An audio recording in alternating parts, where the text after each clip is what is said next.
although physicists started up around that time with Galileo, and we've had 3 centuries of rapid progress in physics, it seems to me that psychology didn't start till around 1880 or 70. That is the first recognizable idea that the mind is some sort of mechanistic system, and you can make theories and try to predict them and do experiments to confirm it, is barely a century old.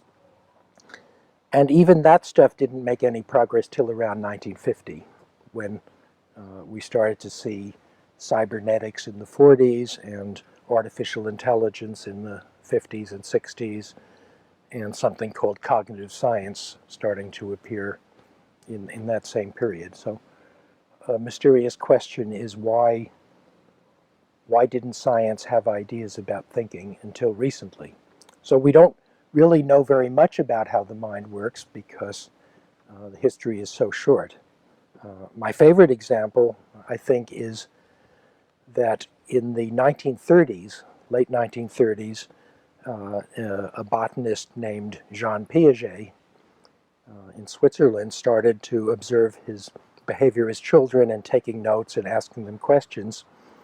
And in the next 10 years of watching these kids growing up, he wrote down several hundred little theories about what sort of processes are going on in their brain and how did each of them develop from some others, and so forth. He wrote about 20 books on this stuff, all based on observing 3 children carefully. And although people nitpick about the observations he's made, the general structure seems to have held up. And strangely enough, almost all of the processes he described seem to happen at about the same rate and the same ages in all the cultures that have been studied, which is a whole lot. So, but the question isn't, was Piaget right or wrong? But why wasn't there someone just like that 2,000 years ago? What is it about the nature of cultures and science and so forth that no one thought to observe children and try to figure out how they work? Because Piaget didn't need cyclotrons. What he used is glasses of water and pieces of candy, and make little shapes of candy of different forms. You know, sometimes you'd have 5 candies close together and 5 spread out. And children younger than 5 years old will very much prefer the ones that are spread out. The conjecture is that they're estimating size by the extent, whereas 7-year-olds say, oh, those it's the same, I'll take these, I can, because it's easier to pick up. And what happens between 5 and 7, and he tried to make some theories of that, and some of those theories were okay. Seymour Papert was a research assistant for him, and he had another theory which I liked better, and we studied some children. And anyway, the point is that theories of the mind are very recent. Psychology really went through many phases that we now think are very silly and shallow. But the reason for that was that people didn't have the ideas of data structure. There was something called mathematics, which worked very well for physics. But it turns out that the kinds of mathematics that developed in the years before computers were not good at describing in detail what would happen in a process that involved maybe a dozen laws. In physics, we're successful because we discover ways to account for very large classes of phenomena with just 3 laws like Newton, or 4 forces, or whatever, and the number of assumptions are always less than 10 or so. And then there's some chance that mathematics will give you ways to do logical reasoning and figure out exactly what might be consequences of those simple laws. But if you take 20 assumptions, mathematics is dead. There's a beautiful subject that both physicists and mathematicians love called group theory, And group theory is a little mathematical thing where you make about 5 assumptions. And from these 5 assumptions, you get lots of problems and theories that people spend their lives on. There are some problems in group theory that have been unsolved for 100 years, but there are many that have been solved. But my point is that if you make 5 assumptions about the same things, these assumptions are different, then you're on the edge of what people can understand. On the other hand, if you write a computer program to do something, and it has 100 lines of code, then we don't have any way to figure out the consequences of that in general. It's just too hard. And it seems to me that the reason why psychology didn't get anywhere until starting around the 1950s was that in the appearance of what we now call computer science, several hundred new ideas appeared that no one had ever had. So very often people think of computer science as the science of what computers do.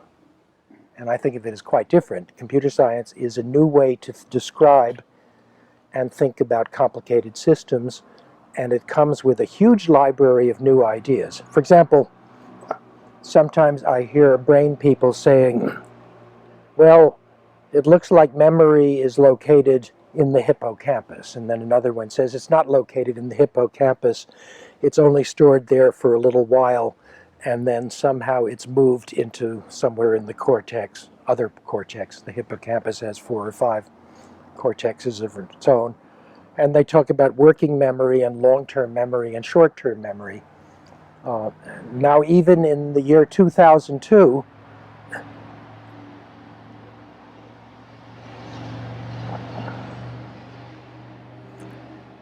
most of those so-called brain scientists have never heard of cache. I don't mean money cache, C-A-C-H-E.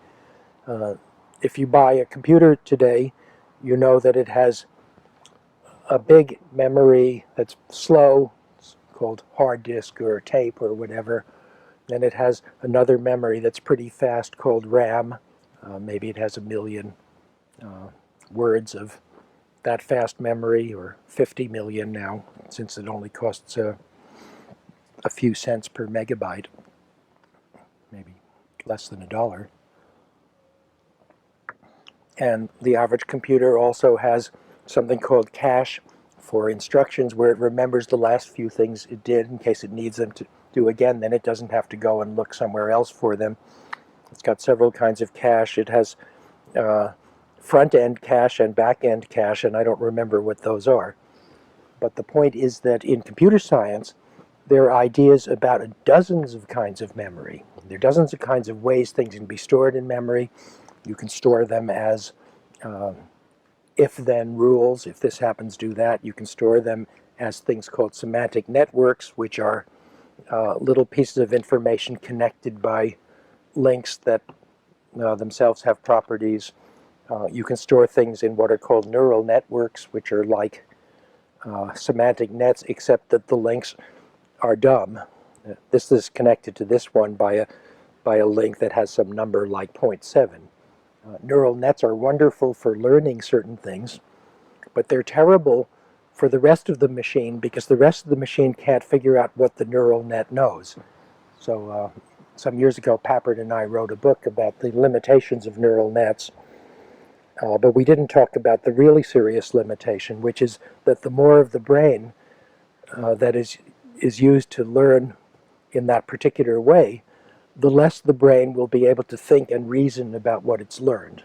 So one thing that we've learned in artificial intelligence or computer science is that there's some fast tricks which are sort of effective and useful, but in the long run they're dead ends, because the machine doesn't understand what it knows. And where am I going with this? What I'm saying is that we're in an era in which people have just started to get what look to me like pretty good ideas about what thinking is and how it works. And we're still burdened by most of the world having 100 or 200 year old bad ideas that the way thinking works is that there are ideas and they're associated with other ideas, and when you do something good you're reinforced, and there are traces of that and so forth. So the world is really very thick with old pre-computational theories of how the mind works, and in some way it's almost harder now to get people to think about more sophisticated ways of representing knowledge and acquiring it. For example, when you learn something, the standard theory is if somebody gives you a reward, then you're more likely to keep it in memory. And if they discourage you or don't reward you, then you throw it away. But suppose I happen to do something that works. I find a new way to hold a screwdriver to get a screw in without the screw falling off. One of the troubles with screws is, or at least the old ones with slots, is that as opposed to the new ones with little crosses, is that they won't stick to the screwdriver. And but after a while you learn how to do that. What is it you learn?